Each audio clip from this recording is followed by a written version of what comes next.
Je vous souhaite la bienvenue. Bienvenue à ce quatrième dîner d'apprentissage en itinérance qui est organisé par le CREMIS. Pour ceux et celles qui ne le connaissent pas, le CREMIS, c'est le Centre de recherche de Montréal sur les inégalités sociales, les discriminations et les pratiques alternatives de citoyenneté. Et c'est un centre de recherche en milieu de pratique qui est basé au sein du CIUS Centre-Sud de l'île de Montréal. Alors, pour ceux et celles d'entre vous qui se joignent à nous pour la première fois, je vous rappelle que la programmation de dîner d'apprentissage en itinérance, bien, c'est l'une des actions qui est posée par le CREMIS pour faire connaître les différents outils qui ont été développés par le CREMIS pour soutenir l'intervention en itinérance. Et ces outils ont été développés dans le cadre d'un mandat qui a été octroyé par le ministère de la Santé et des Services sociaux. On se doutait que le thème d'aujourd'hui allait répondre aux besoins d'un grand nombre d'intervenants du réseau et il semble que ce soit le cas puisque nous avons plus de 396 inscriptions au dîner d'aujourd'hui. Donc, on est très contente de tout cela. Bienvenue à tout le monde. Alors, sans plus tarder, je vais inviter Laurence Roy, qui est professeure au département d'ergothérapie de l'Université McGill, à prendre le relais pour l'animation du webinaire. Excellent. Merci, Julie. Vous m'entendez bien? Peut-être un Oui, petit on t'entend signe. bien. Excellent. Bonjour, bienvenue à toutes et toutes. Je réitère le mot de bienvenue de Julie. Comme le disait Julie, je suis professeure au département d'ergothérapie à McGill et je suis aussi chercheure au CREMIS et à l'Institut universitaire en santé mentale Douglas. Et depuis plusieurs années, je travaille avec le CREMIS autour de différents travaux pour développer les outils, le guide de bonne pratique en itinérance et aussi dans différents projets pour assurer ou favoriser l'appropriation de ces contenus-là avec les intervenants et les différentes équipes au Québec. Donc, c'est vraiment un plaisir pour moi d'animer la thématique d'aujourd'hui, une thématique qui est particulièrement pertinente dans le contexte qu'on connaît entre autres, la crise du logement dans différentes régions du Québec. On sait que plusieurs personnes se retrouvent dans des situations où elles sont à risque d'instabilité, à risque de perdre leur logement. Donc, on est privilégié aujourd'hui d'avoir 5 invités pour nous en parler plus en profondeur, une thématique complexe. Donc, on a Rachel Benoît, qui est ici au CREMIS, coordonnatrice à la mobilisation des connaissances. Laurie Boivin, qui est à Québec, intervenante à Pêche. Carole Dezeau, également de Québec, qui est coordonnatrice au volet clinique et au développement des pratiques au Centre d'accès et d'accompagnement au logement subventionné Clé en main. On a également Karine Genet, qui est travailleuse sociale à la trajectoire Justice Santé mentale, Continuum Population vulnérable et intervention de crise, et Judith Sigouin, qui est spécialiste activité clinique itinérance et agent pivot en itinérance pour le CIUS Centre-Ouest. Donc, bienvenue à toutes. Petit rappel des objectifs d'apprentissage pour l'activité d'aujourd'hui. Ici, compte tenu de la thématique, on veut vraiment aller assez large. L'idée, c'est de considérer les facteurs de protection et les facteurs de risque en matière de stabilité résidentielle, considérer aussi les conditions à mettre en place pour favoriser cette stabilité résidentielle. On cherche à identifier des éléments essentiels de l'intégration et du maintien en logement, en particulier pour les personnes qui seraient à risque d'instabilité résidentielle. Et finalement, on cherche à faire connaître des outils de repérage des indices de l'instabilité résidentielle. Voilà, donc c'est un peu ce qu'on s'est donné comme mission pour aujourd'hui. Pour ce qui est du déroulement du webinaire, on a 4 grands blocs. Je pense, Julie, tu peux passer à la... Je ne sais pas si on avait une diapo pour le déroulement ou pas. Pour ce qui est du déroulement, donc dans les à peu près 50 prochaines minutes, là, si on garde notre temps, on va avoir une présentation de nos 5 panélistes. Ils vont se diviser le thème en plusieurs thématiques ou dimensions. Puis ensuite, l'idée, c'est d'avoir une table ronde d'une quinzaine de minutes où là, on va essayer d'approfondir ensemble avec les panélistes les différentes dimensions de la thématique, donc pour aller plus loin. Et finalement, dans les 10 dernières minutes, on aimerait avoir les questions du public, la rétroaction.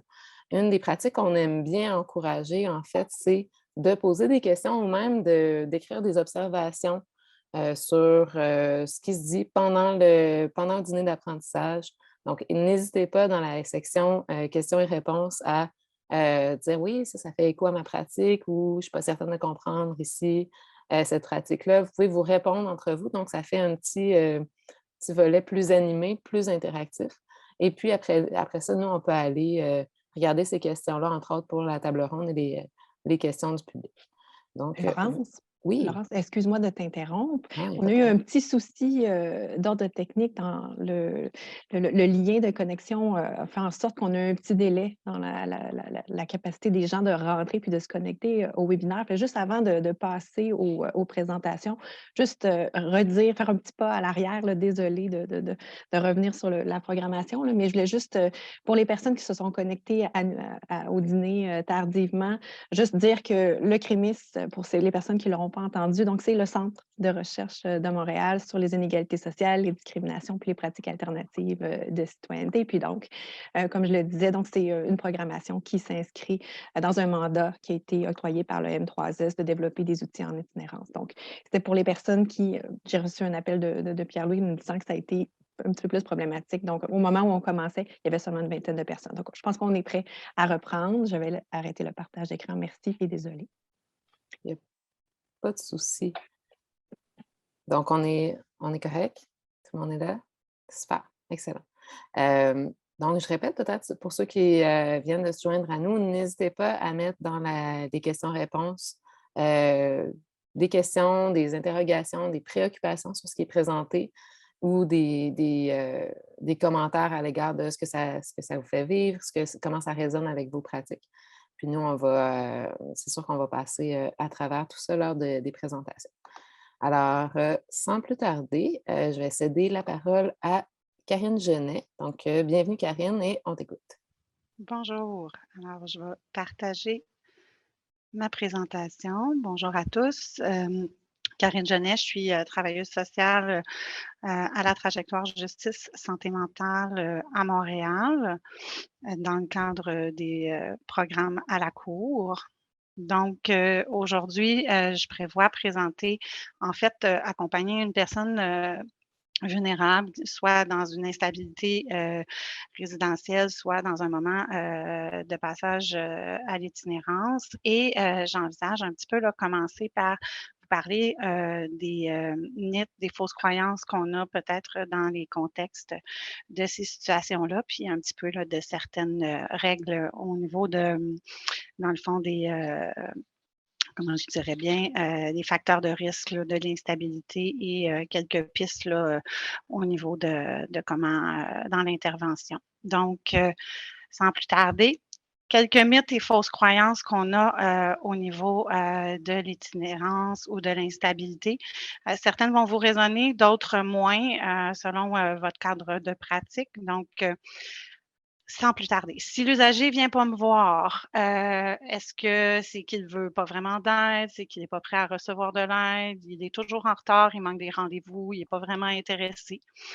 Excuse-moi, Karine, on voit pas Oui. ton partage d'écran, juste l'activer. Oh! Attendez, désolée. Je m'excuse, je vais voir. Pourtant, quelques petits soucis techniques. En fait, on voyait, mais je pense que ça avançait pas le diaporama.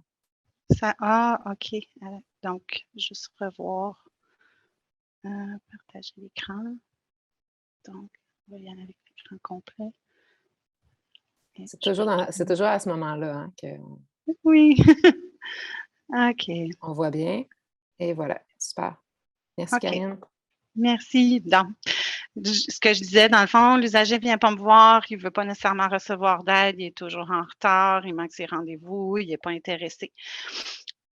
Dans le fond, souvent, il est parfois très difficile pour une personne soit de vouloir obtenir de l'aide ou de faire le premier pas. Est-ce qu'on s'est posé la question si son état mental l'empêche de venir nous voir? Est-ce que venir au CLSC est quelque chose qui est extrêmement anxiogène?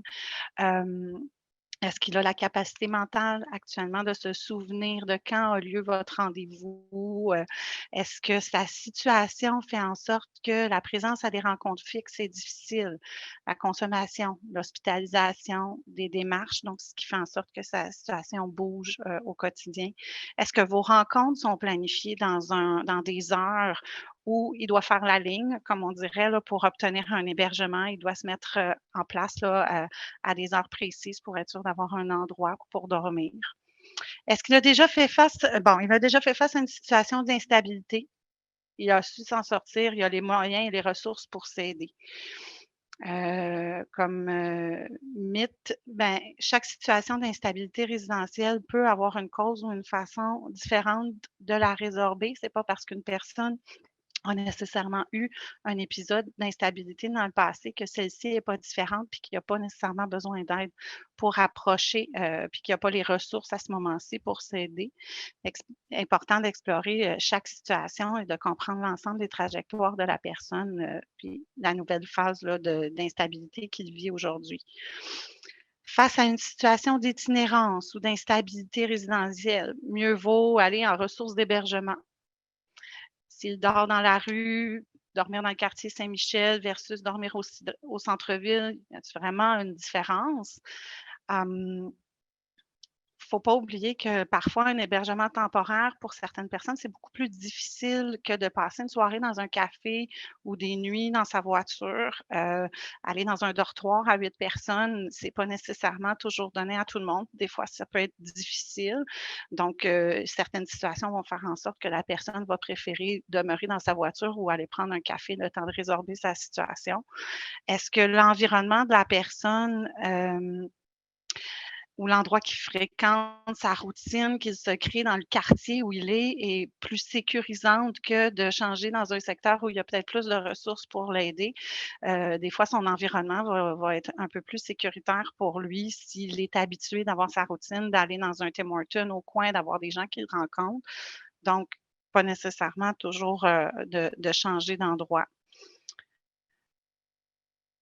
Les ressources en itinérance vont s'occuper de notre usager. J'aurais pas nécessairement besoin de faire le suivi. Il va être pris en charge, les référés, ils vont s'en occuper.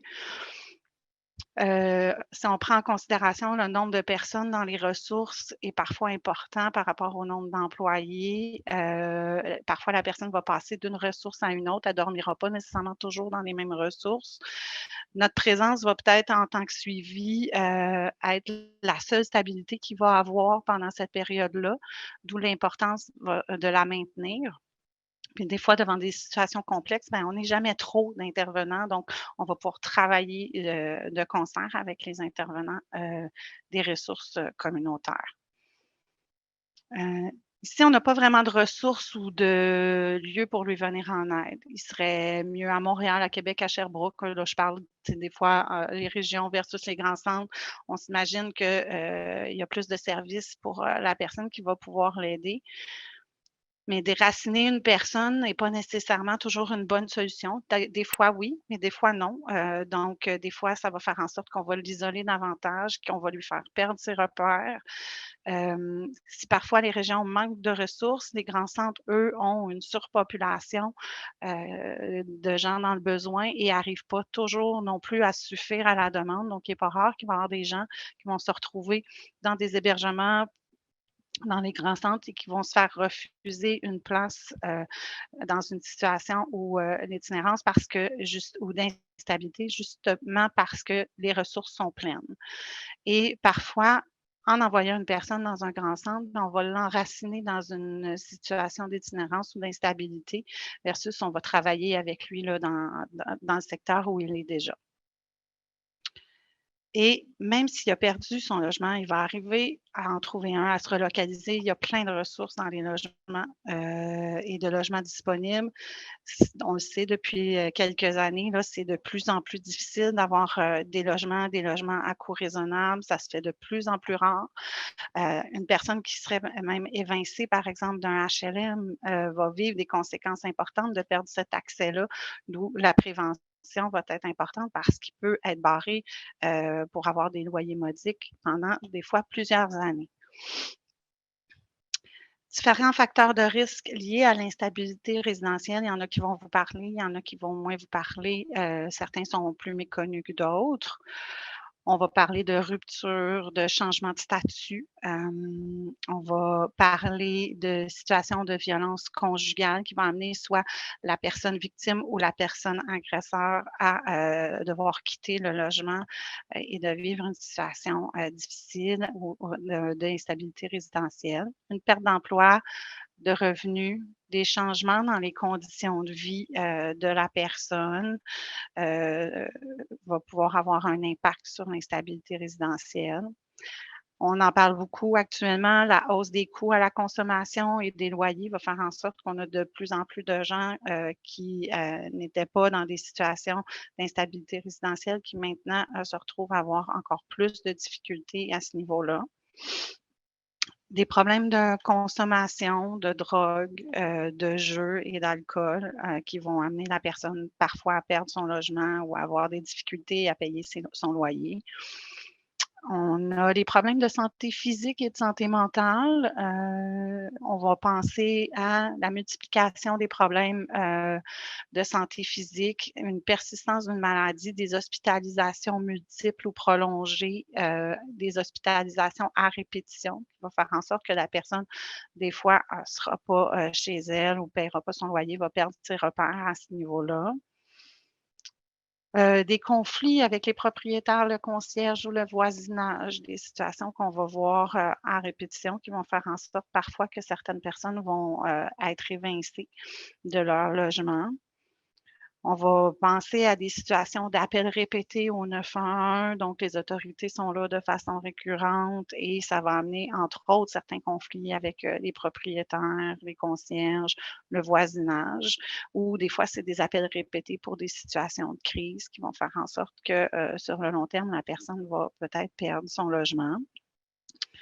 Une judiciarisation, que ce soit un épisode de judiciarisation à long terme, donc la personne a une cause à la cour et est détenue pendant plus ou moins 2 mois, 3 mois, ou ça peut être un simple passage à une judiciarisation, une accusation qui fait en sorte que la personne se retrouve avec des conditions à respecter qui fait qu'elle ne peut pas retourner dans un logement ou à une adresse spécifique et que dans un contexte comme celui-là, elle n'a pas d'endroit ou de gens là, pour lui venir en aide.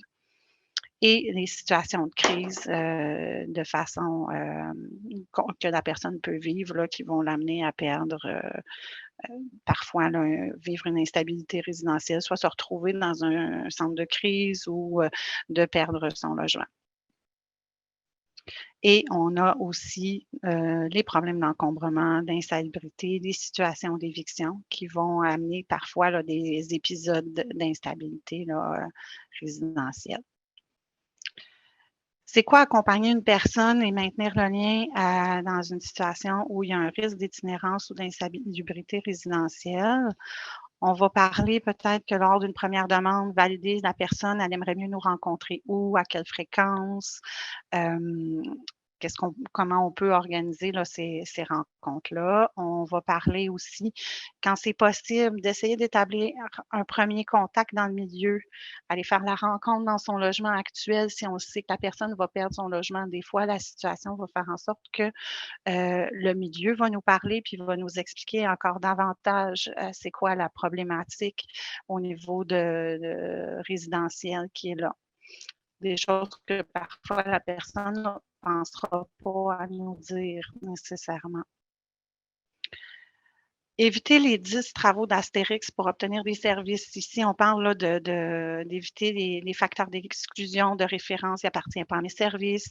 Il n'a peut-être pas fait sa demande d'aide au bon endroit. Est-ce qu'on peut lui offrir quelque chose entre-temps ou minimalement faire un arrimage personnalisé au lieu de juste faire une référence vers un service sans nécessairement parler à quelqu'un. Donc, essayer là, d'aider la personne le plus possible. Des fois, la demande va nous rentrer soit par des services que la personne a besoin de soutien à domicile, mais elle n'a pas de domicile. Donc, je lui offrirai pas le service. Oui, mais son domicile, peut-être que c'est la rue, son auto, mais elle a besoin de services. Donc, comment on peut essayer de mettre des services en place quand même dans ces contextes-là? Prévoir aussi d'avoir des coordonnées autres parce que la personne n'a peut-être pas nécessairement un numéro de téléphone, comment on va pouvoir la rejoindre si elle a une période de judiciarisation. Donc, avoir des numéros de téléphone comme un membre de la famille, un ami, un avocat, d'autres intervenants à qui on peut entrer en contact qui va nous permettre de prendre un rendez-vous avec la personne pour une rencontre. Connaître les ressources que la personne fréquente. Est-ce qu'elle a une boîte postale? Est-ce qu'elle a une adresse courriel où on peut la rejoindre? On va aussi essayer de prévoir des rencontres à date fixe, faire des rencontres plus courtes mais plus fréquentes. Un 20 minutes de rencontre, parfois, va être plus bénéfique qu'une longue rencontre, mais de le voir plus souvent pour essayer d'aider dans le contexte de l'instabilité. Quand c'est possible, on va essayer de rejoindre la personne dans son milieu avec son accord, du moins au début, si pour elle, c'est plus difficile qu'elle vienne nous rencontrer.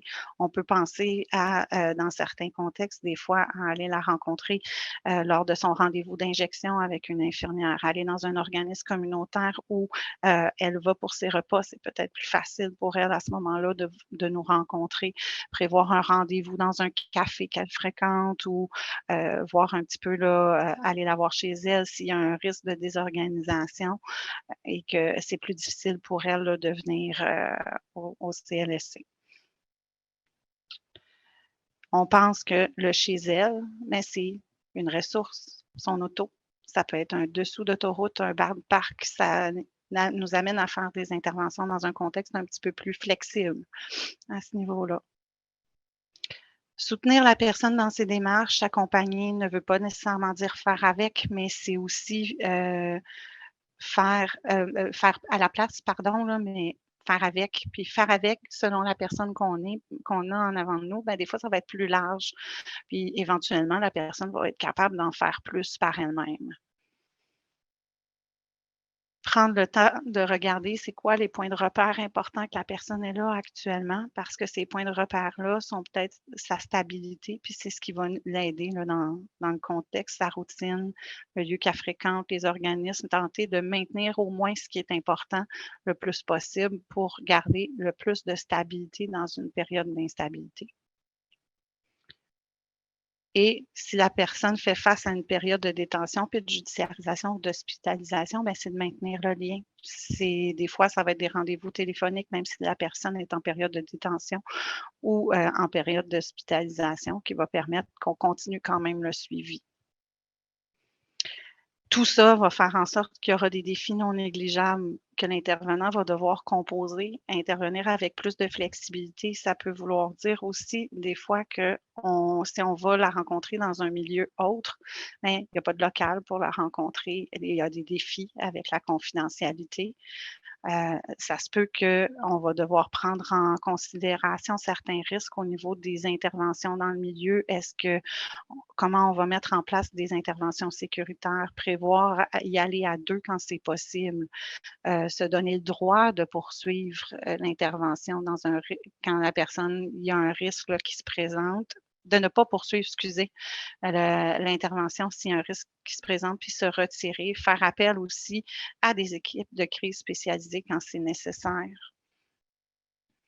Et c'est sûr, ben, respecter la vie privée de la personne et du refus de la personne dans une période qu'on voit qu'il y a besoin d'aide. Parfois, ça va être difficile comme intervenant, mais ça fait partie là, de ce qu'on aura à composer malgré le refus, des fois, d'avoir de l'aide.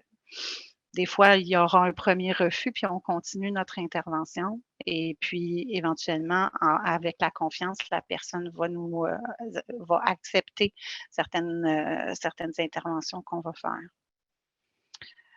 Faire face au manque de ressources disponibles, ben, ça, c'est quelque chose auquel on compose tous les jours devant quelqu'un qui soit a pas d'hébergement, de logement, mais il y a plus de place nulle part, c'est difficile. Donc des fois, comme intervenant, ça nous amène à un peu d'impuissance.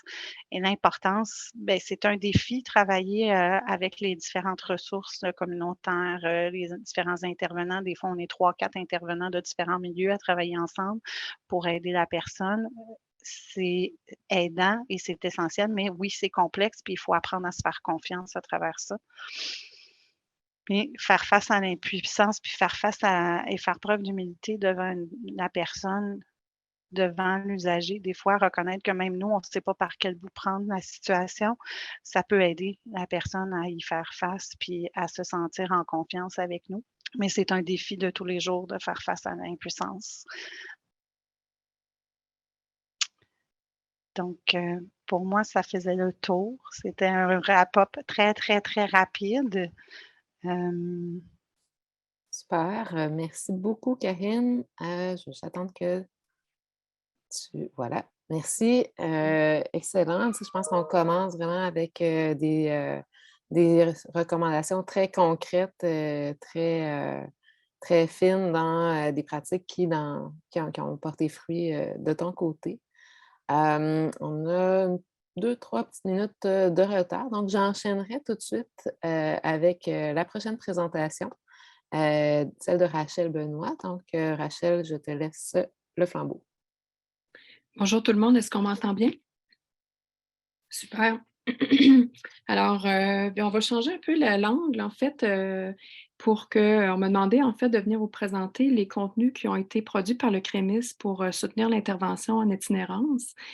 Et donc, c'est ça, on va plonger dans ces contenus-là. Je sais qu'avoir la liste des personnes présentes, il est possible que certains soient au courant, en fait, de certaines des productions qui ont été faites par le CREMIS, mais la focale ici est vraiment de s'attarder au terme d'aujourd'hui, puis de pouvoir mettre finalement, c'est ça en relief, les productions qui peuvent nourrir ou donner des prises aux intervenants pour être dans une perspective de proactivité au niveau de éviter finalement un passage à la rue ou agir sur l'instabilité résidentielle. Donc, j'y vais avec un partage d'écran. Vous me direz, Laurence, tu me diras si ça fonctionne bien. C'est parfait. OK, super. Alors, on plonge en fait avec une première mise en contexte, en fait, donc une vue d'ensemble. Donc, pour ceux et celles qui n'ont jamais entendu parler des productions qui ont été faites par le CREMIS, on a fait cette infographie. Puis, qu'est-ce que ça permet de... Ça permet en fait très rapidement de voir en fait l'ensemble des productions qui ont été faites par le CREMIS, là, comme Julie l'a mentionné, dans le cadre du plan d'action interministériel en itinérance 2015-2020. Donc, j'y vais vraiment de manière très, très, très aérienne. Là. De toute façon, je vais y revenir. C'est vraiment pour placer rapidement ces contenus. Donc, l'ensemble des contenus prennent la forme de deux grands dossiers web. Donc, dans le premier dossier de gauche qui s'intitule « Outils pour repérer et prévenir l'instabilité résidentielle », on voit 3 outils qui permettent de mieux déceler finalement les indices d'instabilité résidentielle. Puis le premier outil, l'IRIS, est attaché finalement à une formation en ligne à laquelle les intervenants du réseau, mais aussi hors réseau, peuvent assister.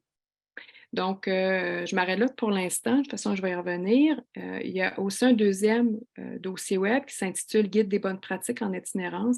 Et là, il y a une diversité de contenus d'intérêt. Il y a 14 capsules vidéo, entrevues, témoignages. Donc, c'est l'occasion d'entendre à la fois des experts terrain, mais également des personnes qui ont eu personnellement une expérience, un passage à la rue. Il y a 4 pratiques de base adoptées. Donc, comment est-ce qu'on peut accueillir, mieux répondre aux besoins, accompagner des personnes en situation d'itinérance ou à risque de l'être. Il y a 10 situations défis rencontrées dans l'intervention, comme par exemple, comment susciter l'engagement d'une personne qui serait perçue comme étant peu engagée ou peu motivée. Puis, il y a aussi 9 compléments d'information sur certaines populations, comme par exemple, qu'en est-il en fait des besoins ou de la trajectoire peut-être un peu plus type en fait ou des défis vécus par les femmes, les personnes âgées, etc. Donc, je vais pas en parler plus. J'espère que ça vous donne le goût d'aller regarder ça un peu plus attentivement. Ce que je soulignerais, c'est que dans chaque dossier, il y a des contenus pertinents en lien avec le thème d'aujourd'hui et cette idée, en fait, d'agir de manière proactive face à des situations où les personnes sont confrontées à de l'instabilité résidentielle. Et ce que je propose de faire là, dans les prochaines minutes, c'est justement de mettre en relief une de ces capsules vidéo, une de ces fiches, situation défi, Et par la suite, on ira faire un tour du côté de l'outil IRIS, donc l'instrument de repérage. Donc, avant d'y aller avec ces contenus, quelques mots sur les publics cibles qui sont très larges. Fait que ces productions-là ont été réalisées pour rejoindre tous les intervenants ou intervenantes susceptibles d'entrer en contact avec une personne en situation de risque d'itinérance. Donc, c'est un très large public qui peut aussi bénéficier ou interpeller les personnes ayant un rôle de soutien clinique ou d'encadrement. Et bien qu'on soit attaché au centre-sud de l'île de Montréal, ce sont des contenus qui ont été produits pour répondre ou être attentifs aux préoccupations vécues à l'échelle de la province. Puis, bien que ce sont des contenus qui, initialement, avaient été la demande, en fait, ou le souhait dans les premiers balbutiements du mandat avec le ministère, c'était de produire des ressources ou des contenus pour des équipes, c'est-à-dire généralistes, c'est-à-dire non spécialisées en itinérance. Ce qu'on nous rapporte, c'est que ça peut être pertinent pour un très, très large public d'intervenants, et ce, quel que soit leur niveau d'expertise.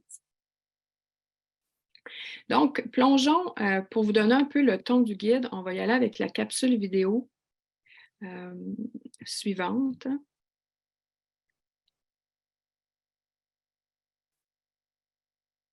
Vous me direz si le son se rend bien jusqu'à vous.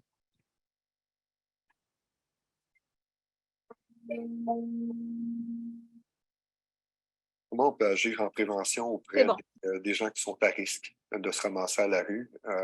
Moi, la première réponse qui me vient en tête, c'est il y a des situations qui sont plus précaires que d'autres, qui sont observées par des gens qui se sentent pas avoir de pouvoir, qui vont nous interpeller. Je pense à des voisins qui vont nous appeler, des parents. Qui vont dire mon enfant est sur le bord d'eux, des frères, des sœurs, qui se sentent démunis, qui ne savent pas quoi faire avec ça. Je pense qu'il faut accueillir ces demandes-là comme réseau de la santé, comme organisme communautaire. Il faut accueillir ce genre de demandes-là puis travailler avec ces gens-là. Parce qu'ils ont souvent des solutions qu'on ne connaît pas. Ils connaissent souvent le réseau de ces gens-là, puis ils sont capables de nous donner des pistes. Puis le réseau, quand on est capable de le supporter, parce qu'on peut aussi le faire comme organisation communautaire ou comme réseau de la santé, à ce moment-là, on a des solutions qui sont déjà présentes, qui nous demandent un moins grand investissement, puis à ce moment-là, on évite le passage à la rue. Fait que je ne pense pas que les intervenants sont pleinement responsables de l'intervention qui va être faite. Il faut qu'ils s'entourent des gens là, qui sont déjà soucieux de la condition des gens à risque d'itinérance. En première ligne, mais c'est comme ça dans tous les services. Tu as vraiment un cadre serré au niveau du mandat, puis ça, je le comprends.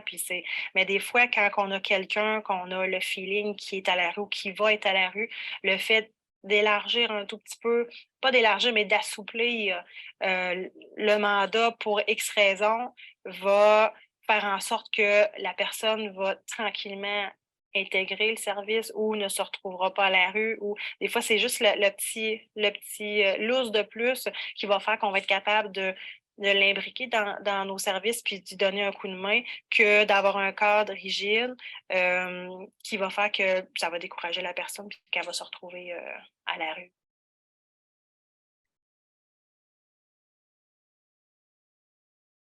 Donc, vous voyez un peu le genre, en fait, de tonalité ou le registre, en fait, de la capsule.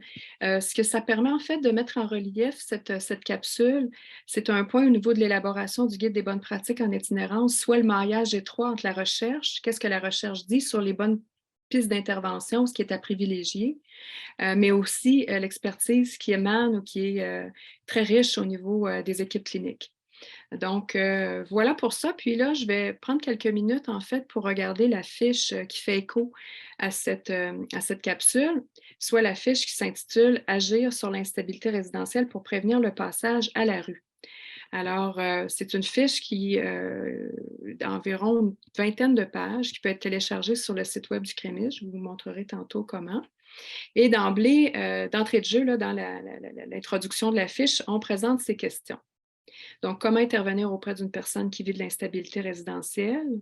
Une personne en situation d'instabilité résidentielle ou d'itinérance n'est-elle pas facilement reconnaissable? Et finalement, qu'est-ce qui peut faire basculer quelqu'un dans une situation d'itinérance? Donc, évidemment que ces questions sont répondues de diverses manières dans cette fiche et on y présente de manière plus explicite 7 grandes pratiques. Donc, je vous les lis en rafale. Donc, premièrement, repérer le risque d'instabilité résidentielle, explorer la situation résidentielle de la personne et la présence de certains facteurs de risque et de protection, prendre en considération un signalement fait par un tiers, hein, la capsule vidéo, la contribution de François Savoie, on était vraiment dans cette pratique. Il faut les prendre au sérieux, ces inquiétudes-là des tiers. La 4e pratique, explorer le défaut de paiement, intervenir sur les problèmes de cohabitation, soutenir la personne à risque d'éviction et enfin prendre des mesures par rapport aux situations de non-recours à leurs droits par les personnes ou de non-respect de leurs droits. Donc, pour les fins de la présentation, on n'aura pas la possibilité, le temps de décliner ou de ventiler l'ensemble des pratiques, mais je m'attarderai sur la première, en fait, là, que j'ai identifiée en bleu. Ça va permettre d'avoir une meilleure idée, un peu plus de chair sur l'os, le type de contenu qui est exploré dans la fiche, et ça va me permettre de faire le pont avec les autres outils du CREMIS. Donc, dans cette fiche, repérer le risque d'instabilité résidentielle, qu'est-ce qu'on dit? Bien, premièrement, on précise qu'est-ce que ça veut dire le repérage, hein, qu'on définit comme une estimation sommaire réalisée dans un cadre d'intervention brève, c'est-à-dire 5 minutes. Si on a 5 minutes ou moins passé avec quelqu'un, qu'est-ce qu'on peut bien faire, en fait, poser comme question pour identifier la présence ou non de facteurs de risque. Et ce qui est mentionné également dans cette pratique, c'est que puisque l'instabilité résidentielle peut toucher un profil varié de personnes, le repérage devrait être réalisé auprès de toutes les personnes, et ce, quel que soit leur motif de consultation ou besoin. Au niveau des pistes d'intervention qui sont soulevées ou soulignées dans cette pratique, c'est l'importance de développer le réflexe de poser ou de s'informer de la situation résidentielle de la personne. Et on mentionne, entre autres, la possibilité d'utiliser un outil, l'IRIS, l'instrument de repérage et d'identification des situations résidentielles instables et à risque, pour le faire. Donc, évidemment, ce n'est absolument pas un survol exhaustif de la fiche, mais pour les quelques minutes qui restent à la présentation, je vais vous donner, dans le fond, l'occasion de voir comment on peut accéder à cet outil via le site du CREMIS. Alors, je reviens à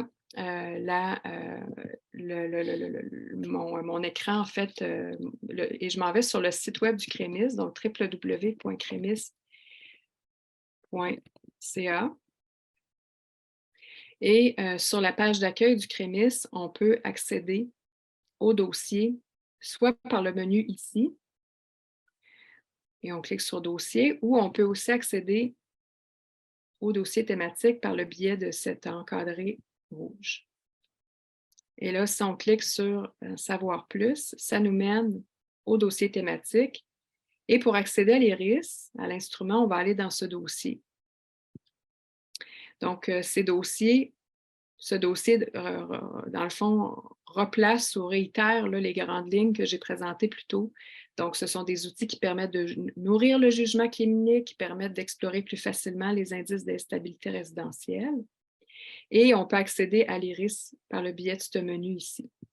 Donc, l'IRIS, il offre finalement des repères concrets aux intervenants. S'ils ont 5 minutes et moins à passer avec quelqu'un, quelles seraient les bonnes questions à poser pour être en mesure de plus facilement repérer la présence ou non de facteurs de risque d'instabilité résidentielle.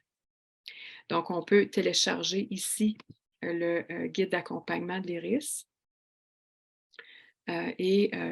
Finalement, le guide permet finalement de comprendre un peu plus au niveau théorique qu'est-ce que ça veut dire le repérage, qu'est-ce que ça veut dire d'accompagner des personnes en situation d'itinérance ou à risque de l'être, et après, il y a un survol en fait de l'outil et ses étapes de passation. Et après, on peut aussi télécharger le questionnaire de l'IRIS. Au-delà, et je vais m'arrêter là-dessus pour cet outil, au-delà de la procédure ou de la passation, des étapes de passation. Ce qui est important peut-être à remettre en relief ici, c'est que ce que l'IRIS suggère, c'est de développer le réflexe de poser des questions sur la stabilité résidentielle, puisque l'instabilité résidentielle passe encore trop souvent inaperçue dans les services. Il y a un deuxième outil pour ceux qui veulent et celles qui voudraient affiner la compréhension de la personne au plan de la situation résidentielle.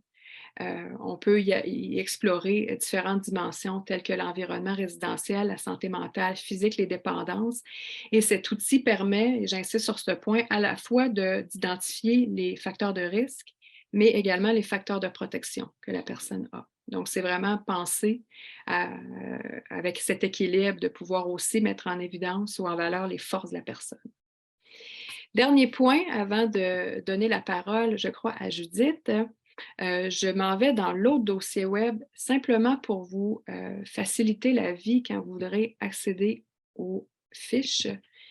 Donc, pour accéder à la fiche dont il a été question dans le cadre de cette présentation, elle est dans la catégorie des fiches situations, défis rencontrés dans l'intervention. Et c'est la fiche Prévenir qu'on peut télécharger directement sur le site web.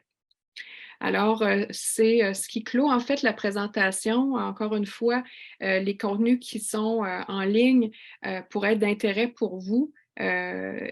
Il y a d'autres thèmes connexes qui peuvent être d'intérêt puisque ce sont là des thèmes qui se chatouillent et qui sont très près l'un de l'autre.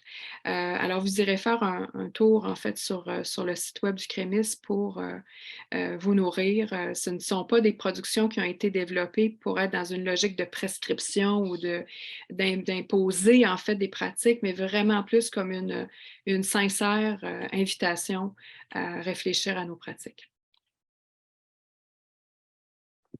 Excellent. Merci beaucoup, Rachel. Encore une fois, on est vraiment dans des pratiques qui nous ancrent dans le concret. Je trouve ça très intéressant quand même face à une thématique qui est complexe. Là, on sent qu'on a des prises tout de même. Avec Judith, on avait cette idée d'avoir des réactions à chaud. Par contre, comme on est un petit peu limite sur le temps, j'aurais envie de passer à la dernière présentation de Laurie et Carole. Puis, on commencera peut-être la table ronde, Judith, avec tes réactions, si ça te va. Super. Excellent. Donc, on va passer à notre dernière présentation. Donc, mesdames, je vous laisse l'écran et la parole. Parfait. Bonjour à tous. Je vais vous partager l'écran.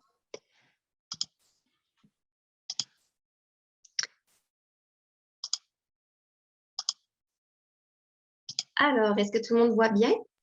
Ça fonctionne, oui. Oui. Parfait. Donc, bonjour à tous. Mon nom est Carole Dezo. Je suis coordonnatrice au volet clinique et au développement des pratiques à clé en main. Et aujourd'hui, nous allons vous parler du guide d'accompagnement des locataires en intégration en logement. Et je suis accompagnée de Laurie Boivin que je vais laisser se présenter. Oui, bonjour. Moi, je suis intervenante sociale. J'ai accompagné des personnes en situation d'itinérance à l'intégration et au maintien en logement. Et présentement, je me spécialise un petit peu plus là, dans une approche de groupe là, pour également accompagner les gens là, qui font le processus de sortir de la rue. Donc, qu'est-ce qu'on vous propose aujourd'hui comme présentation? C'est une brève présentation de nos deux organisations.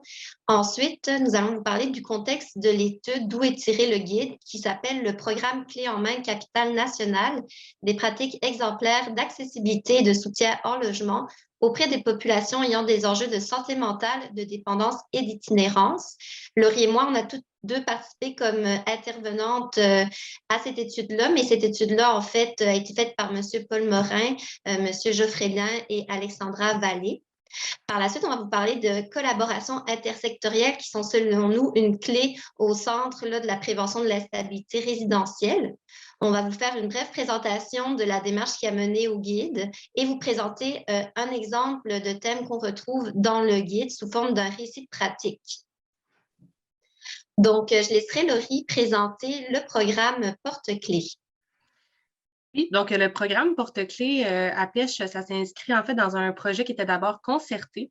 Donc, on parle de 8 organismes communautaires qui ont joint leurs forces et leurs ressources pour former là, ce programme-là qui a démarré en 2015. On utilise l'approche logement d'abord, là, donc qui offre un logement sans condition ou presque là, à des personnes en situation d'itinérance chronique, principalement chronique. On a intégré jusqu'à maintenant environ 175 locataires depuis le début du projet et maintenant le programme Porte-Clés. Et pour un taux de stabilité d'environ 80 là, pour une population qu'on se rappelle là, qui est assez marginalisée et qui a beaucoup d'enjeux là, au niveau de la stabilité en logement. Et bon, toutes sortes d'enjeux comme la santé mentale, toxicomanie, judiciarisation, etc. Pour ce qui est de clés en main, on est aussi dans un travail en intersectorialité. On a 28 organismes référents sur 2 territoires, la Ville de Québec et le territoire du Grand Port-Neuf. Donc, le programme et maintenant l'organisme est sur pied depuis 22 ans.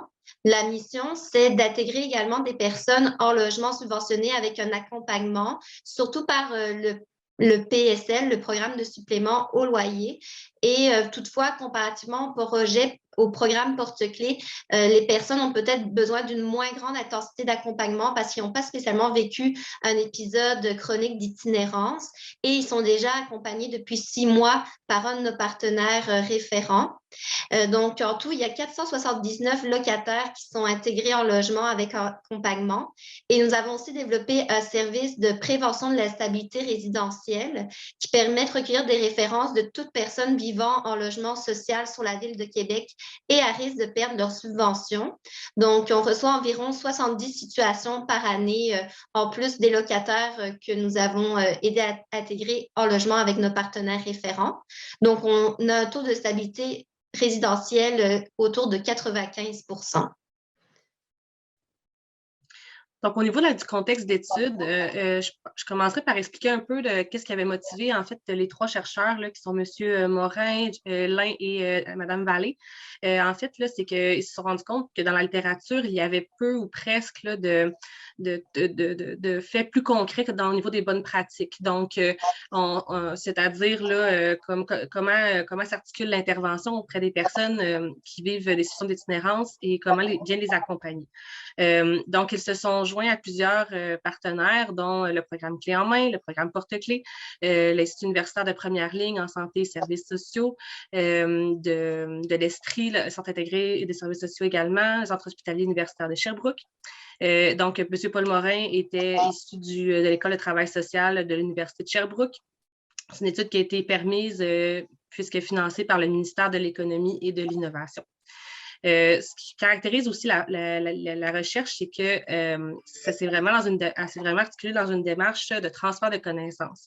Fait que dans le fond, les intervenants qui ont participé ont été amenés à vraiment parler de situations plutôt positives qui ont été vécues dans l'intervention, plutôt que d'aller dans un modèle un peu plus comme un peu plus de supervision, où est-ce qu'on aborde des situations plus difficiles, où est-ce qu'on savait moins quoi faire. On était vraiment dans des situations plus dans les bons coups, puis qu'est-ce qui a permis par la différence dans l'accompagnement des personnes. Donc, c'est vraiment là ce qui a caractérisé le contexte de l'étude. Dans l'étude, il y a entre autres un modèle qui est présenté sur les collaborations intersectorielles qui sont, selon nous, vraiment une clé au niveau de la réussite du matière au logement. C'est l'idée de pouvoir collaborer avec les intervenants des services communautaires, institutionnels, mais aussi de l'habitation, comme les OMH, les propriétaires, mais aussi de la ville, comme les inspecteurs en salubrité ou encore les inspecteurs de prévention des incendies. Ce que le modèle propose dans l'étude, c'est qu'il y a 3 niveaux qui peuvent mener à des collaborations optimales et matures. Donc, il y a la communication, le niveau de la coordination et finalement, le niveau qu'on vise, c'est la coopération et qu'on peut regarder ces 3 niveaux-là à travers 4 indicateurs de concertation qui sont la convergence des acteurs, la structure du projet, la mutualisation des compétences et des ressources et le climat. Donc, si je vous donne un exemple, lorsqu'on parle du climat, ici à Québec, on a mis sur pied un un comité intersectoriel en prévention de l'instabilité résidentielle qui permet d'apporter des situations cliniques concrètes de personnes qui sont en itinérance ou à risque de l'être. Et au départ, quand le comité a été mis sur pied il y a 5 ans, chacun arrivait un peu avec ses objectifs indépendants, ce qu'ils venaient chercher pour leur organisme. Finalement, ce qu'on a remarqué, c'est que chacun commençait plus à comprendre l'approche de l'autre, puis à respecter aussi ces approches différentes-là. Puis finalement, aujourd'hui, on est vraiment dans un aspect plus naturel de coopération. On s'appelle entre les rencontres, ça aide vraiment aussi au niveau de la réaffiliation, trouver des trajectoires personnalisées, aussi comprendre que, par exemple, un propriétaire, lui, va vouloir protéger son bâti, son immeuble, le voisinage également. Et ça se pourrait qu'ils mettent en place des mises en demeure ou des inspections de logement, mais de pouvoir utiliser cela en travaillant ensemble comme des leviers d'intervention avec les intervenants des différentes ressources. Donc, le guide d'accompagnement des locataires, en fait, l'étude s'est réalisée grâce à la participation de 15 intervenants qui étaient répartis dans 2 groupes, là, où est-ce que, comme je l'ai dit un petit peu tantôt, là, on participait à des ateliers de création, qu'il y en a eu 4 au total, où est-ce qu'on avait à partager des interventions qui étaient en lien avec, puis qui ont été regroupées, en fait, sous forme sous différents thèmes. Donc, comment ça se passait, c'est qu'on faisait le récit de certaines de ces interventions-là. Il y avait des discussions. Il y avait ensuite, là, on faisait ressortir, en fait, de ces discussions-là les ingrédients actifs qu'on avait repérés là, dans les récits, puis aussi la théorie qui s'y rattache. Donc, ça l'a mené, grâce à l'analyse aussi là, des chercheurs de tous ces différents récits pratiques-là, à 17 vignettes, puis des exemples là, de thèmes que je vais justement vous montrer.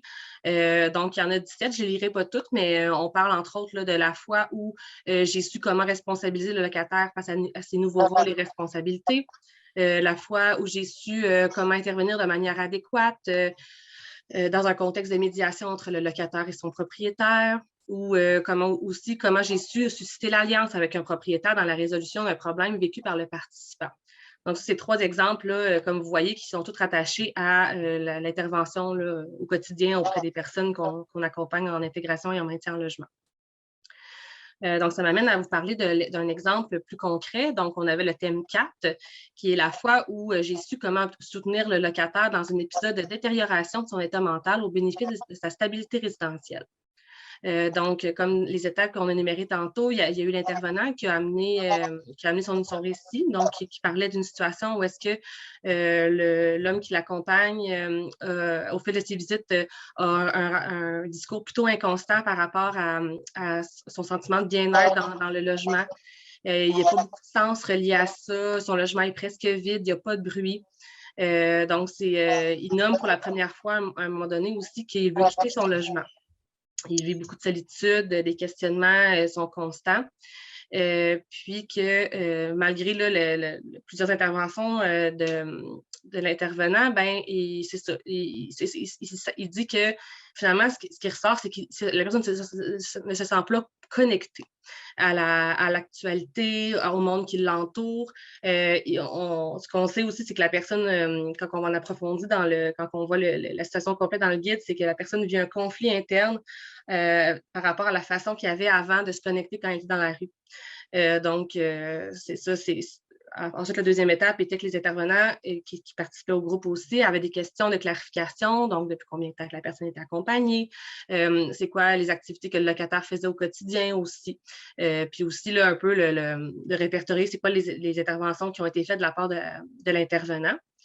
Puis ça a amené finalement là, la conclusion que la personne, qui avait besoin plutôt de connexion avec le monde extérieur ou de savoir ce qui se passe dans le monde, c'était plutôt un besoin d'avoir accès à des médias comme la radio ou la télévision. Donc, c'est un peu là, ce qui a été fait de la part de l'intervenant. Donc, c'est ce qu'on peut observer quand on regarde la fiche complète là, dans le guide. Ah, ben c'est ça. Fait que dans le fond, il y a les ingrédients actifs. Oui, c'est ça. J'ai sauté une étape. Là, dans la recherche, là, il y avait aussi là, les ingrédients actifs là, qui avaient été ressortis, qui avaient été à ce moment-là, entre autres, de cultiver les moments informels avec le locataire, de déterminer des moments idéaux pour intervenir. On sait que c'est pas toujours le matin où est-ce que les gens sont le plus disposés. Ça se peut, mais pas toujours, tout dépendant de l'horaire de vie, des habitudes de consommation également. Il y avait aussi là, de démontrer une compréhension explicite des besoins, de ne pas tomber toujours en mode solution trop vite puis en mode panique quand les gens nomment ce genre de souhait-là, par exemple, de quitter leur logement. Des fois, c'est ce qu'on a comme réflexe, comme intervenant en accompagnement puis en maintien en logement. On veut le soutenir la stabilité à tout prix, donc ça nous confronte, mais il faut vraiment prendre le temps d'accueillir et de comprendre là, d'où vient ce genre de discours-là de la part des gens. Puis il y avait aussi là, un autre des ingrédients actifs qui était d'utiliser des médiums variés comme support à la réflexion là, qui avait ressorti de la part de l'intervenant aussi.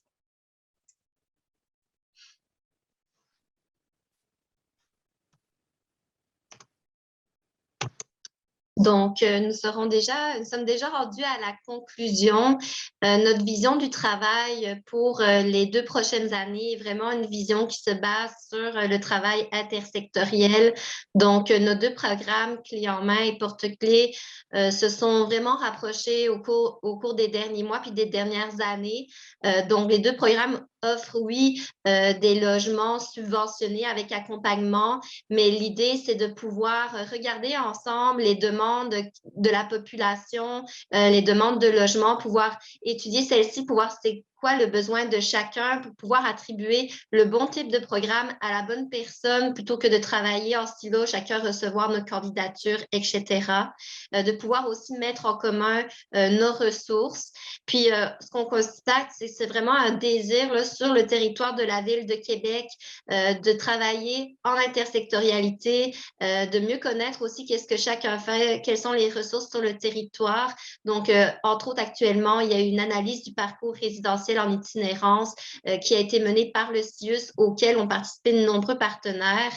En conclusion, c'est vraiment de rappeler que c'est l'approche intersectorielle qui est une des solutions au cœur de la prévention de l'itinérance, et aussi de pouvoir se baser sur des bonnes pratiques comme le propose le CREMIS, mais aussi comme dans le guide avec les fiches que vous allez pouvoir retrouver. Je dirais que la plus-value, c'est aussi d'avoir des cas qui sont rapportés, qui sont concrets, des cas réels. Vous allez pouvoir retrouver en fait ce guide-là ainsi que l'ensemble de l'étude sur nos 2 sites Internet de nos organisations, donc autant au niveau de pêche que de Clés en main. Donc, on vous remercie pour votre écoute.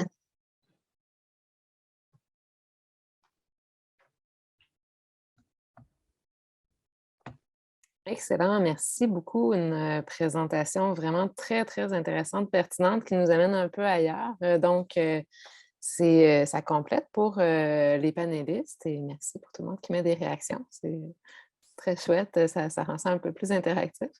Alors, j'inviterais peut-être Judith à avoir tes réactions. On a eu 3 présentations sous des angles assez divers. Donc, avec Karine, on a regardé plus au niveau finalement de l'intervenant, de déconstruire certains mythes, de se positionner, d'identifier des facteurs de risque de protection peut-être auxquels on n'aurait pas pensé d'emblée.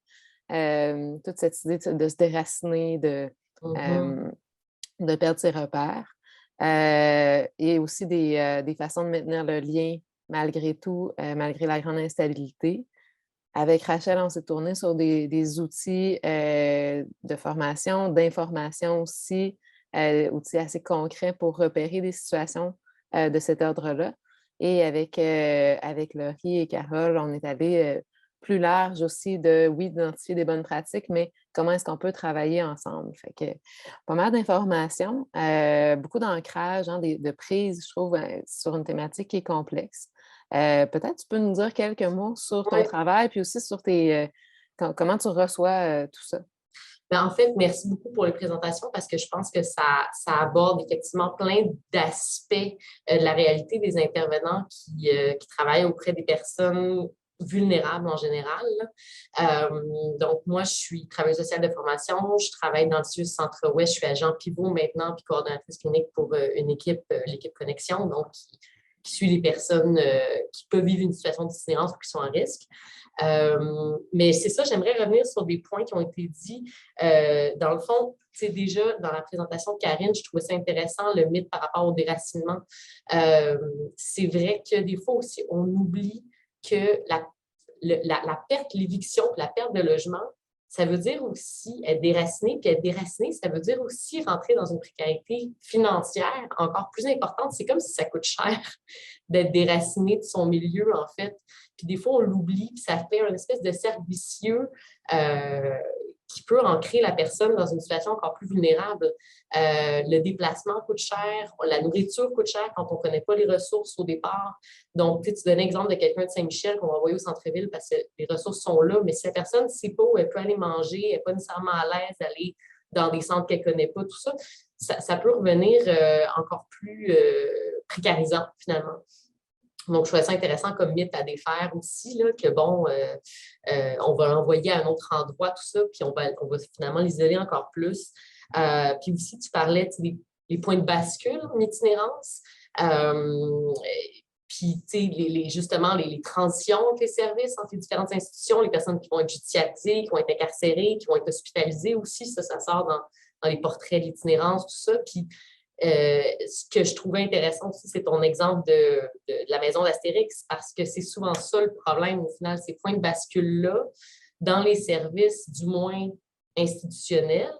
Je vais parler pour les services du réseau en ce moment. Il y a quand même quelque chose où on multiplie les services, on les rend de plus en plus spécialisés, de plus en plus donc segmentés, puis on fait en sorte que la personne doit correspondre à des services plutôt que l'inverse. Il y a de plus en plus de cracks. La personne a de plus en plus de risques de tomber entre les cracks. Puis c'est comme si on conçoit plus difficilement maintenant qu'une personne peut demander de l'aide, peut avoir besoin d'aide pour une situation de risque d'éviction sans avoir nécessairement un diagnostic médical ou avoir eu tout un suivi au préalable, simplement parce que je trouve qu'on néglige beaucoup l'isolement social, le poids de l'isolement social, puis de la méconnaissance de ce qui existe des services, des droits.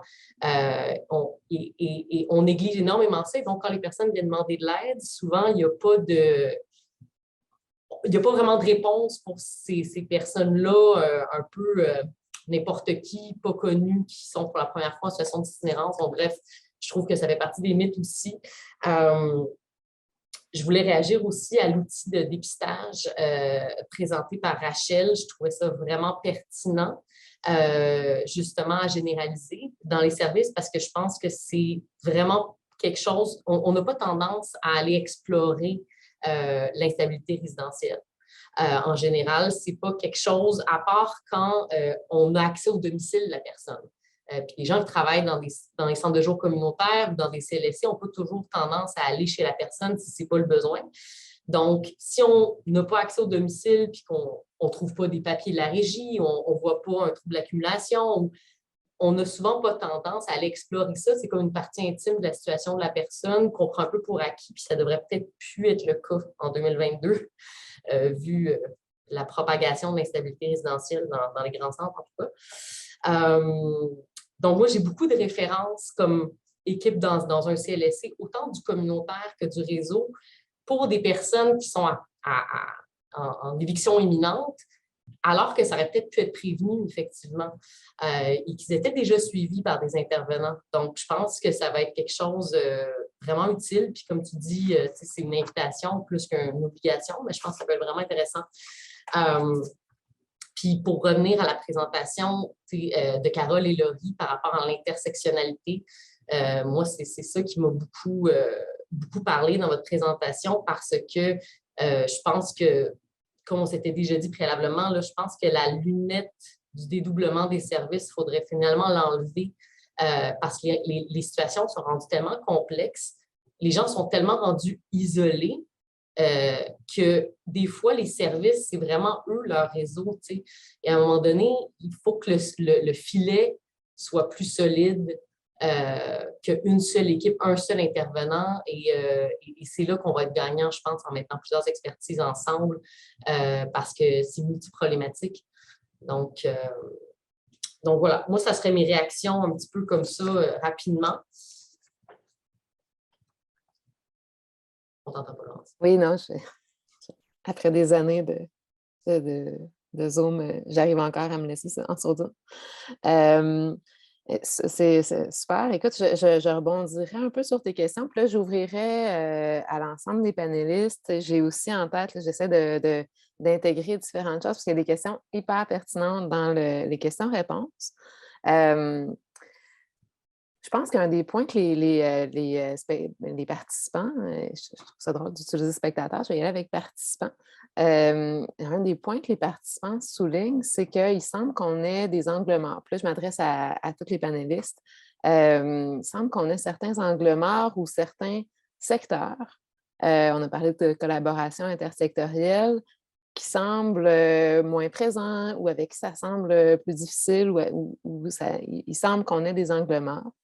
Alors, pour en nommer quelques-uns, il y a Isabelle Dicker, là, je vais vous nommer les gens qui posent des questions, qui parlent du secteur de la détention, des services policiers, comment ça s'inscrit dans un accompagnement de prévention de l'instabilité résidentielle, comment ça peut jouer.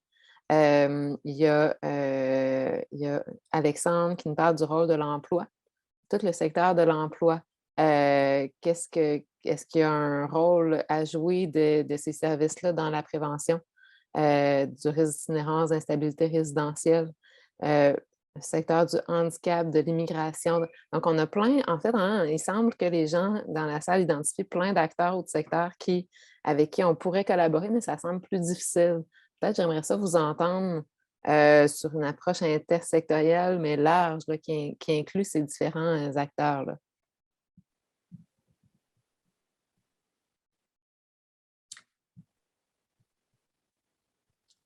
Je peux me lancer. Je me lance. Je pense qu'il faut... C'est intéressant quand on est dans du donnant-donnant. Fait que je pense que les équipes plus spécialisées ou les services communautaires ou institutionnels plus spécialisés auprès des personnes plus marginalisées doivent rester aussi dans une approche intersectorielle. Parce que des fois, nous-mêmes, on a tendance à fermer nos portes en se disant la personne est déjà suivie. Là, ça, c'est à eux là, de s'occuper. Ils ne vont pas nous domper la problématique. Puis, mais je pense que quand c'est du donnant-donnant, ça fonctionne bien. Une main lave l'autre.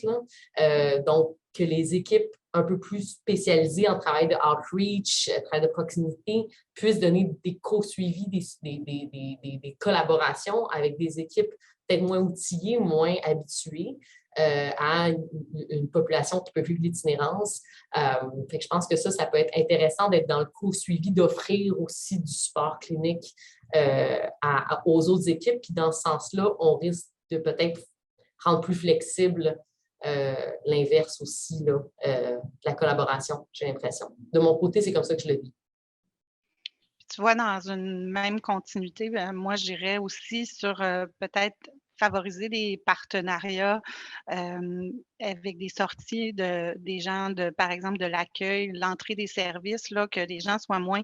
On reçoit la clientèle au CLSC pour une première demande de service, mais on sort un petit peu, on travaille avec les gens qui sont soit des inspecteurs de ville, au niveau des situations d'insalubrité, donc qu'il y ait une mobilité un petit peu plus grande, peut-être des acteurs dans les demandes à l'entrée, les portes d'entrée.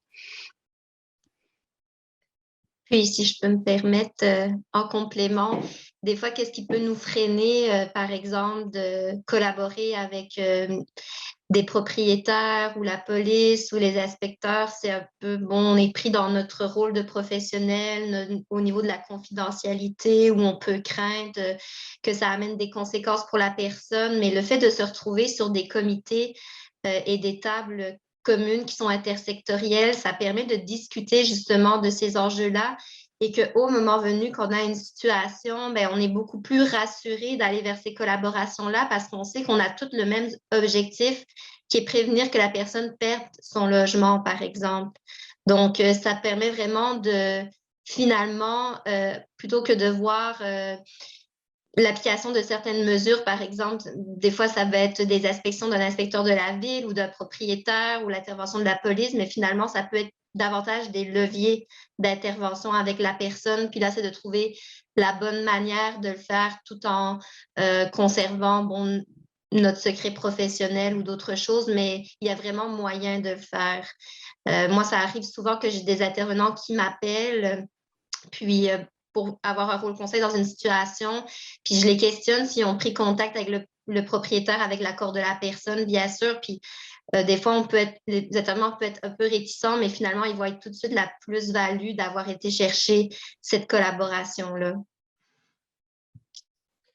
J'ajouterais seulement aussi que l'important, étant donné que c'est l'objectif de tous, c'est la stabilité ou le bien-être de la personne, c'est de revenir à c'est qui dans la situation qui a un lien avec la personne aussi. Des fois, ça peut être justement un autre acteur qui n'est pas nécessairement spécialisé au niveau de l'intégration ou le maintien en logement, mais si la personne est bien connue, qu'elle a un lien depuis significatif là, dans cette ressource-là depuis longtemps, je pense que ça peut toujours être gagnant. Là, pour moi, avoir travaillé dans l'équipe, plus au niveau du logement, d'avoir ces partenaires-là pour accompagner les gens, c'est hyper riche, là, étant donné que les personnes qu'on accompagne ont souvent des enjeux aussi au niveau de la confiance qu'ils peuvent nous accorder, ont déjà eu aussi des déception ou peu importe de la part de certains services. Fait que je pense que c'est vraiment important qu'à la gang, on puisse bien entourer la personne puis favoriser là, ce climat de confiance-là.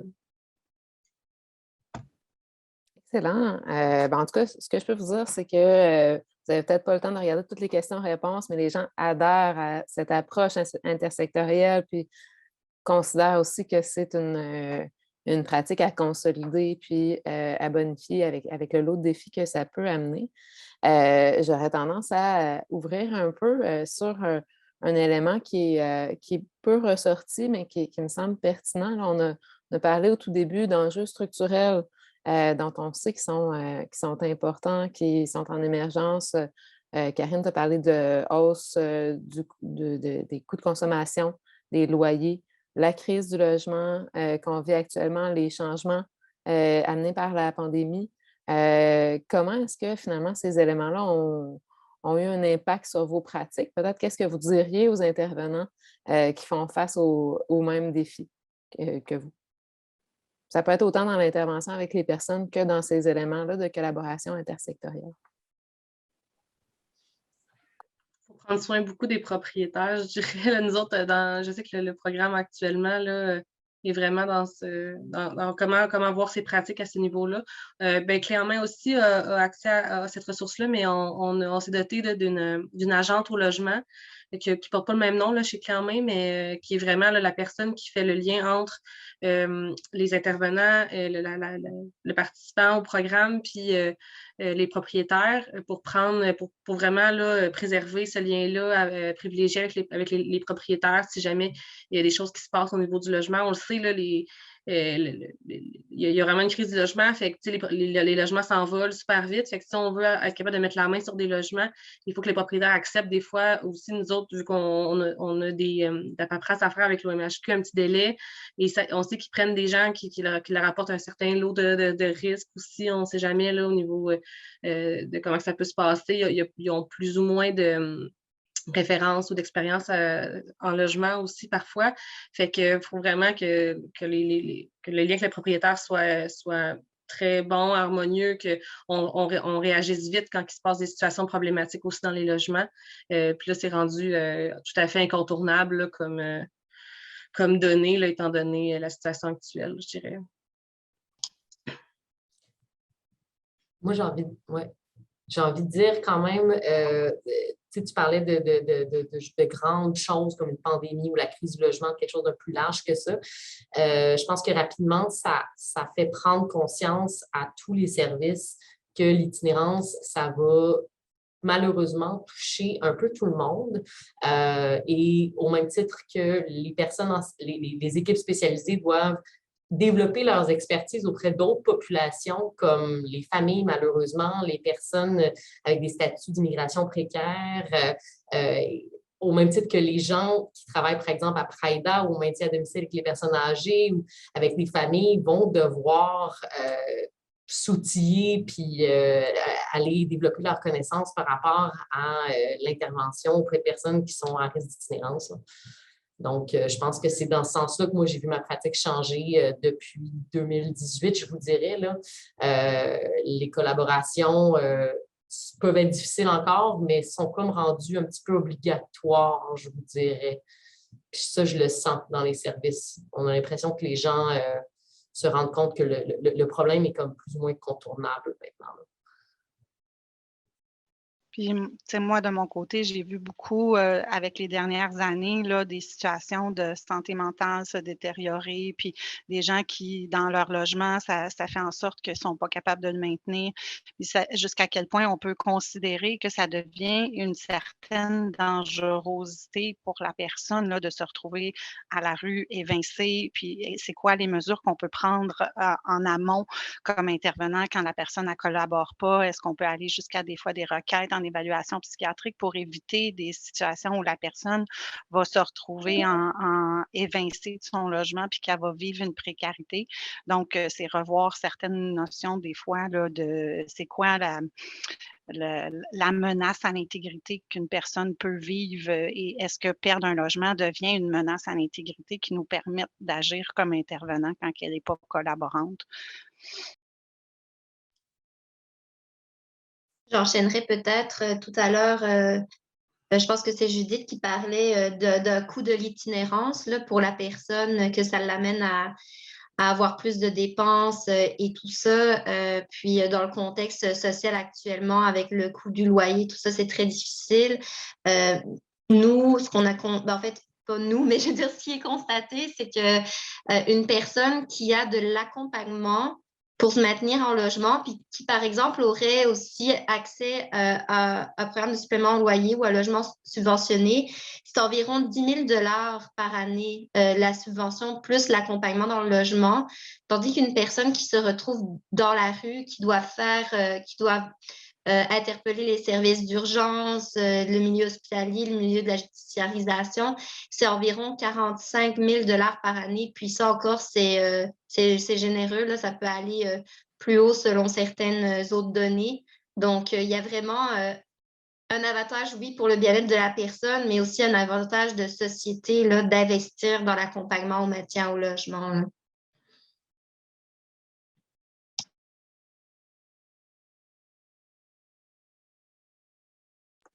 Excellent. Ça nous amène vraiment beaucoup de pistes. J'aurais tendance à peut-être essayer de résumer ou de consolider des questions du public. On en a beaucoup. Peut-être de rassembler quelques-unes. Je pense une première question, mais c'est tout ce qui touche la question de l'intersectionnalité et non intersectorialité. Là. Des fois, je me mélange entre les deux. Mais là, plus intersectionnalité, donc comment les différentes identités d'une personne, donc au niveau de la diversité, que ce soit de genre, de la diversité raciale, socioculturelle, comment est-ce que vous vivez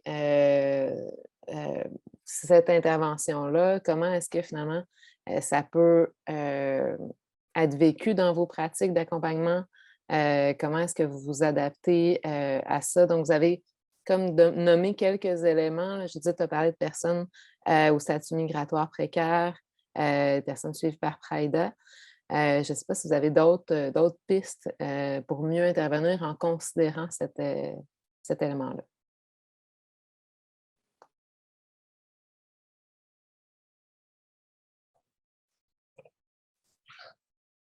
Je vais être un peu défaitiste dans ma réponse. J'ai l'impression qu'il y a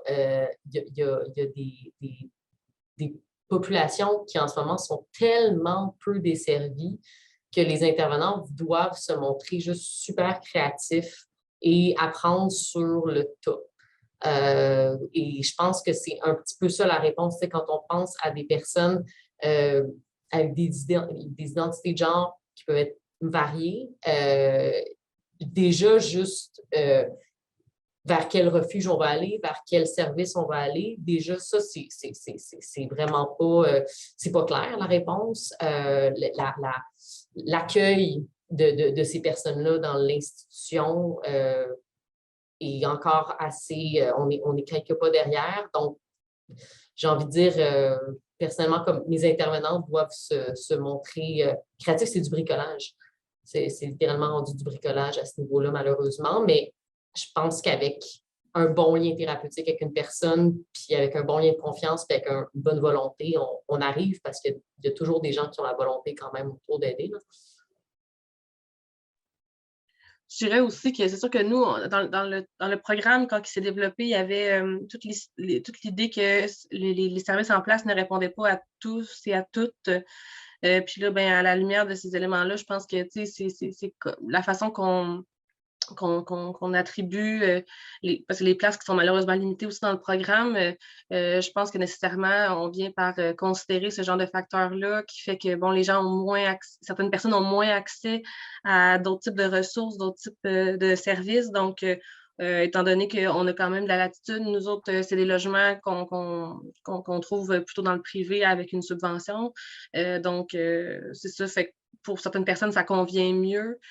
Donc, on va considérer ces facteurs-là comme justement là, des facteurs pour nous qui génèrent plus d'exclusion chez certaines populations, puis on va considérer à ce moment-là de peut-être favoriser ces facteurs-là dans les choix qu'on prend les gens dans le programme. Mais c'est sûr que de façon administrative, là, quand je parle quand on parle de personnes à statut d'immigration précaire, nous, ça peut occasionner des problèmes parce que administrativement, ils ne seront pas toujours admissibles à l'OMH. Donc, à ce moment-là, on est un peu pris quand on veut offrir une subvention pour la personne pour adapter le logement à sa capacité de payer. Mais je dirais que c'est peut-être à ce niveau-là qu'on peut, puis qu'on peut être plus flexible, puis qu'on l'est en fait là. D'accueillir des personnes justement issues de grande diversité dans nos services.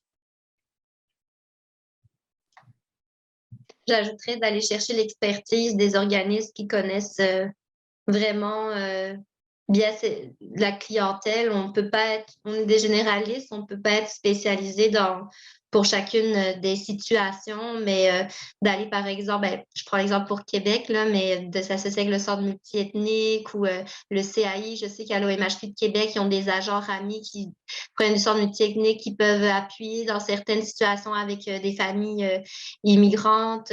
Puis je trouve que quelque chose qui est dense, c'est de parler du logement, ben, ça parle à tout le monde. C'est quoi les comportements ou c'est quoi les attitudes gagnantes là, pour garder le logement. Puis nous, c'est un peu de jouer un rôle de médiation avec le propriétaire pour expliquer un peu la réalité de la famille, puis pourquoi ils ont telle ou telle perception, puis nous, d'amener la perception du propriétaire, puis de s'asseoir ensemble, puis d'aller chercher des ressources extérieures quand c'est nécessaire.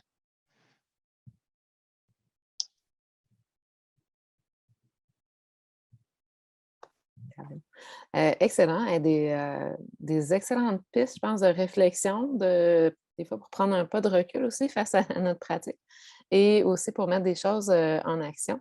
J'aurais envie je sais qu'il y a des gens qui commencent à quitter, c'est bien correct. Pour ceux qui peuvent rester jusqu'à 13 heures, j'aurais envie de vous inviter, je pense qu'on est capable à lever la main s'il y en a qui, virtuellement, dans le sens avec le bouton réaction, parce qu'on ne vous verra pas, là, vous êtes trop nombreux. Mais s'il y en a qui peuvent lever la main virtuellement, puis qu'on vous donne la parole si vous avez envie de vous présenter, où est-ce que vous vous situez, puis poser une question à nos panélistes, là, la parole serait à vous, s'il y en a que ça intéresse.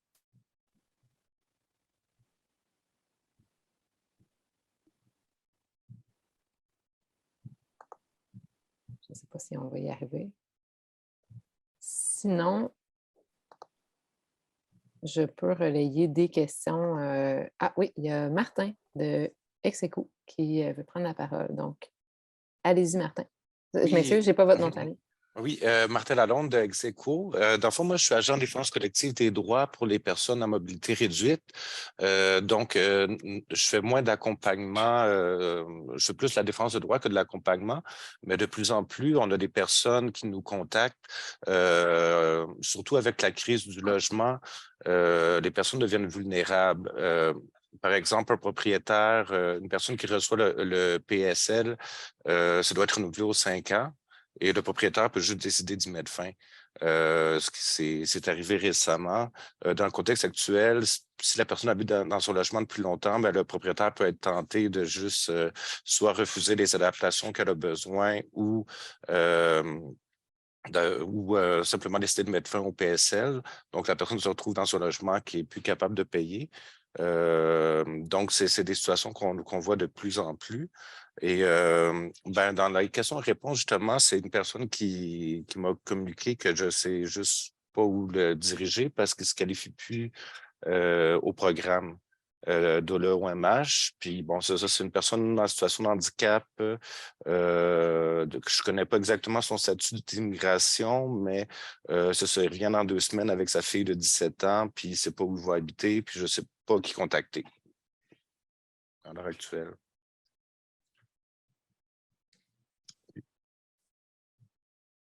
Oui. Est-ce que vous êtes dans Montréal? Oui, bien, moi, pour des personnes avec à mobilité réduite, c'est sûr que je contacterais l'agent pivot déjà du CIUS parce que pour moi, il y a quand même une partie qui est à prendre en charge par le système de santé là, pour faire en sorte que cette personne-là ait accès à un environnement qui soit adapté à ses besoins physiques.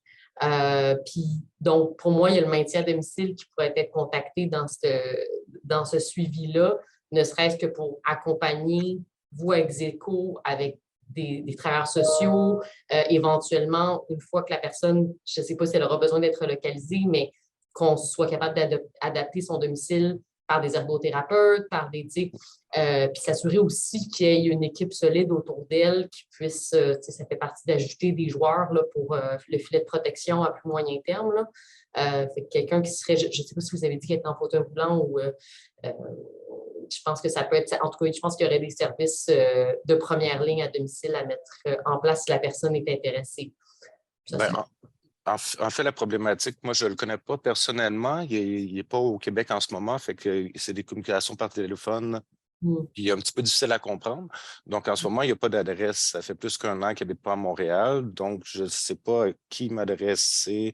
Dans le fond, est-ce que je m'adresserais au CLSC du quartier où il aimerait habiter?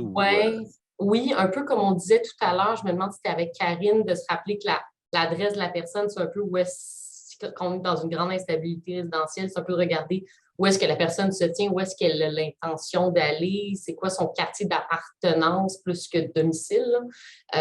Puis dans chaque CIUS, maintenant, il y a des agents pivots en itinérance, donc une personne comme moi dans le Centre-Ouest, j'en suis une. Donc dans les 5 CIUS, tu as une personne qui peut être contactée comme consultant pour faire l'arrimage puis s'assurer que la maison d'Astérix, justement, là, ne prenne pas le dessus. Là. Super. Je pourrais, si jamais, peut-être mettre dans le chat les coordonnées des agents pivots. Ça pourrait peut-être être intéressant. Oui, ça m'aiderait parce qu'honnêtement, il m'a appelé tantôt, puis après avoir vérifié avec les comités logement, on se rend compte qu'on n'a pas vraiment de solution pour les programmes qui s'appliquent à lui. C'est ça, dans le fond, si tu fais une demande d'HLM, puis que finalement, quand ils t'appellent, tu ne réponds pas rapidement, eux, ils ferment ton dossier, peu importe la raison. Là. Oui.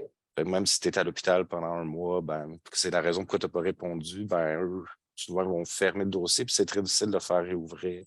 Bien, c'est là que ça peut être intéressant qu'en plus, c'est quelqu'un qui va dans les hôpitaux régulièrement ou, bref, qui peut se faire hospitaliser. Tu peux avoir des liens quand même, justement, les intervenants de la santé peuvent avoir quand même des bons... Ah, ben voilà, les agents pivots ont été mis là-dessus. Merci. Plus rapide que moi. OK. Super. Merci beaucoup. Je vais vous contacter. Merci, M. Lalonde. Merci, Judith.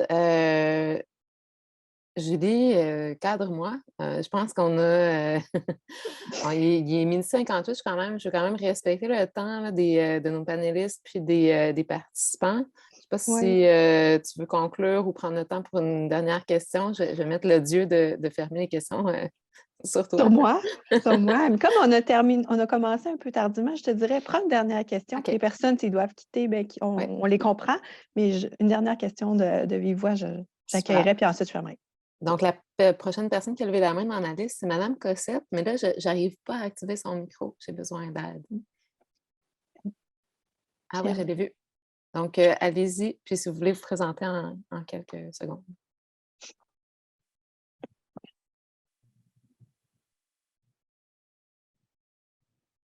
Vous pouvez y aller, Mme Cossette.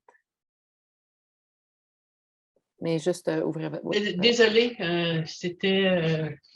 Oh, c'est correct, là? La caméra. Écoutez, vous m'entendez? La caméra ne fonctionne pas. Je voulais juste dire que je travaille à l'Office municipal d'habitation de Montréal. On est toujours très, très, très ouvert à travailler des nouvelles façons de faire des évictions qu'on fait à grand... avec tristesse à chaque fois. Je voulais juste là, faire... j'avais pas compris la situation d'un monsieur d'Execo, puis je voulais y offrir de me parler là, si jamais il y avait besoin de comprendre quoi que ce soit au niveau de l'Office municipal.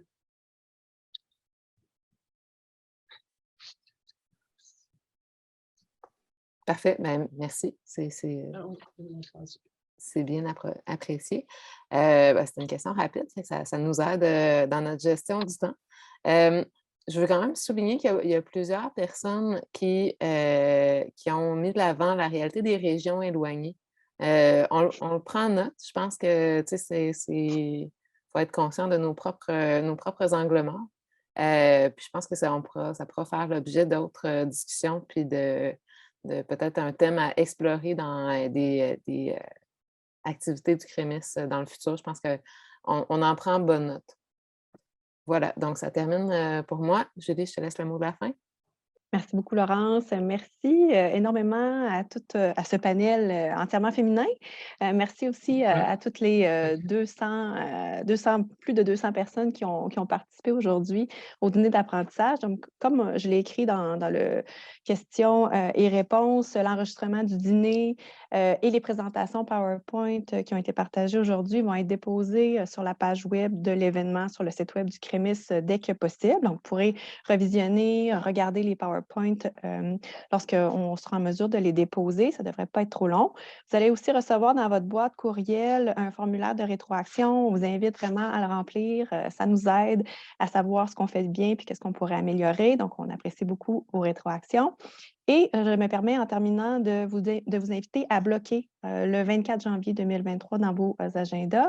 Le prochain dîner d'apprentissage va s'intituler « La gestion du sentiment d'impuissance, stratégie pour se soutenir au travail ». Donc, ça promet. Et en terminant, pour ceux et celles qui ne sont pas déjà abonnés, on vous invite à le faire à l'infolettre du CREMIS au www.cremis.ca. Et donc, on vous souhaite tout le meilleur pour la suite et puis de joyeuses fêtes. Au revoir.